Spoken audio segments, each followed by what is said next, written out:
Imagine this.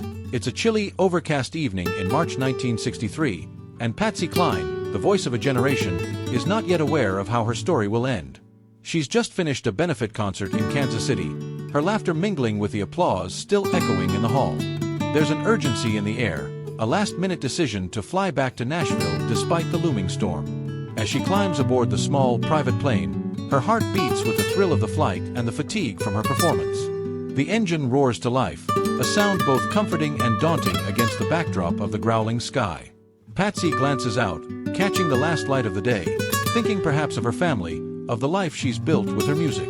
Inside, the cabin is cramped, filled with the scent of leather and the sharp tang of metal. The pilot, a friend, reassures everyone with a confidence that's more bravado than certainty. The plane lifts off, shaking slightly as it pierces through the thickening clouds. Patsy feels every bump, each jolt a stark reminder of their vulnerability up here amidst the storm. She talks, her voice steady against the turbulence, sharing stories of her latest gigs, her aspirations, her fears.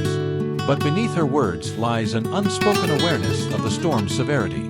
The plane, now caught in the fierce grip of the weather, dips and sways. In those final minutes, Patsy might have looked back at her life, not with regret, but with a profound sense of having lived fully. There's a moment of clarity where the fear of the unknown brushes against the certainty of what she's achieved. The noise of the storm grows louder, a primal howl that seems to challenge the very notion of control. And then, silence.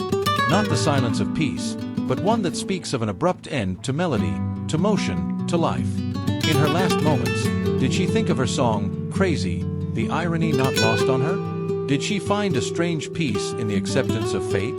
This story isn't just about the tragic end, but about how each moment, each decision, weaves into the tapestry of a life. Patsy Cline's last minutes are a haunting reminder of the fragility of existence, yet also of the beauty in living passionately, singing until the very end.